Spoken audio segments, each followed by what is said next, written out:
right now, we go to Kabul, Afghanistan, where Chris Allen, a journalism professor at the University of Nebraska at Omaha School of Communication, has been for the last 10 days or so. He's headed back this week. And we're doing this morning, new technology for the Good Morning Show. This is via Skype this morning, so it might sound a little different to you. New technology? Well, it's not new technology, but it's new on the air. So, Chris, good morning. Thanks for joining us.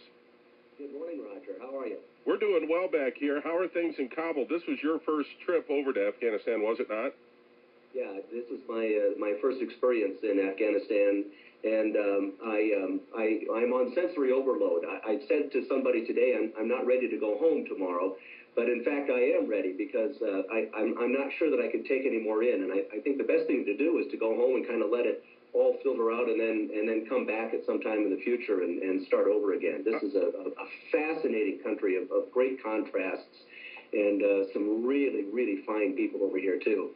I want to ask you, before we get into what you're doing there with the journalism school at Kabul University, what was, we have notions or ideas from what we've seen on TV about Afghanistan.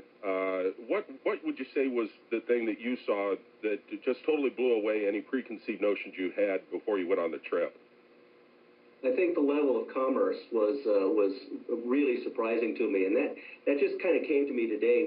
We've driven around town a number of times visiting, the university and various places around town, and there are all of these little tiny little shops about 10 feet wide and maybe 20 feet deep, and they're selling, they're selling paint, they're selling they're selling fruit, they're selling vegetables. There are racks of beef and lamb hanging just outside.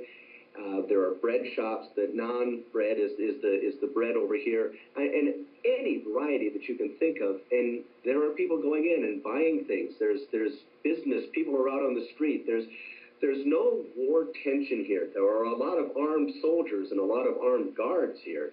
But there's no real war tension in Kabul, right here in Kabul. Chris Allen is journalism professor at the University of Nebraska School at Omaha School of Communications. We're very proud of what Dr. Tom Gutierrez and everybody at the Center for Afghan Studies have been doing. It's kind of the centerpiece university in terms of the relations with Afghanistan. And because of that, now you're able to start this, what's going to become an exchange between UNO and Kabul University to maybe teach them and expand their ability to access free press in their country. What's the status of journalism and the press in Afghanistan today? It's actually a fairly vigorous press. We found out today, as we were meeting with some industry professionals and the faculty, they said there were 50 television stations. The embassy told us today there are, in fact, 75 television stations in Afghanistan. Some of those, they call them, are owned by warlords and are sort of vanity stations and don't do all that much. There are 175 radio stations, and there are more than 500 publications, non-government publications in the country. And the interesting thing that you and actually I'm an old radio guy too. I grew up in the radio business. The most important medium in Afghanistan today is radio. And of course that makes sense because you don't have to be literate to understand radio. You don't have to be able to read, and it's very easy to do. It's simple to transmit, and it's very simple and cheap to receive. So radio is the predominant medium, the most important medium in Afghanistan today. You don't have to be very literate to work in radio either, which is nice. What is that for a good many years now? What does talk radio sound like there in Kabul? It sounds in Persian. Yeah, I was going to say, very difficult to understand if you don't speak the language. Is it free, though? Yeah, it is. It's surprisingly free. I was talking yesterday with the director of RTA, which is Radio Television Afghanistan, which is the government-owned station, and he's been in the job about 6 months, and he told us, and you have to take some of this with a grain of salt, but he told us that when President Karzai appointed him to the job, he told the president that he thought that radio and television should be free and free to criticize the government and the president, and Karzai agreed. I can't judge how much they do that because I obviously can't understand the language, but the journalism faculty assures me that there is a fairly active and fairly vigorous press in Afghanistan. They do Star Search. They do, Who Wants to Be a Millionaire? What it was about that? Oh, it was a Deal or No Deal.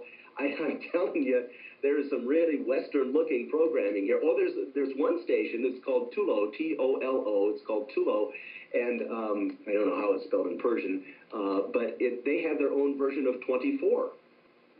This was the first trip in starting this exchange relationship. We're going to see students and professors from Kabul University here in Nebraska in 2011, right?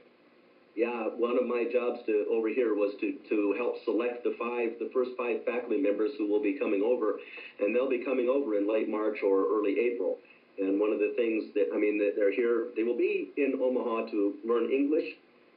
All of them said they want to improve their teaching techniques.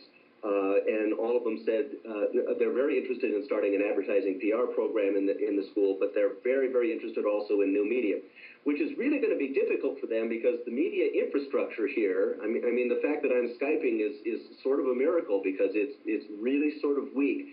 I tested my system right before we went on the air, and it said that my internet is very weak, and this may not work. But it does. Yeah, and it's worked just fantastic from our end. Now, you're headed back to Omaha starting tomorrow, I understand. Yeah, we leave tomorrow at 7:40, and we get back into Omaha Wednesday at about, 1:45 or so. My big concern is the snowstorms that are sweeping across northern Europe because we change planes. We fly from here to Dubai to Amsterdam, Amsterdam to Detroit, and then home. Okay. Well, have a safe trip back, and I assume it's safe to say now that you've had your first experience, how eager are you to head back to Afghanistan? I can't wait. Yeah. I really can't wait. I'm so eager to re-meet the friends that I've already made and meet more. One of the things that I haven't been able to do is get out just among the people a whole lot because it's just not quite that safe to do for me just to wander around.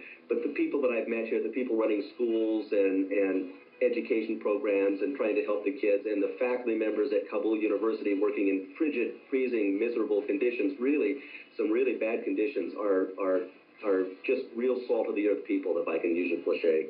Chris, have a safe trip home, and thanks for giving us this update, and we'll keep in touch in the new year as this program expands and continues. You're welcome, Roger. Thank you. Chris Allen, journalism professor with the University of Nebraska at Omaha School of Communications, joining us via Skype this morning from Kabul, Afghanistan.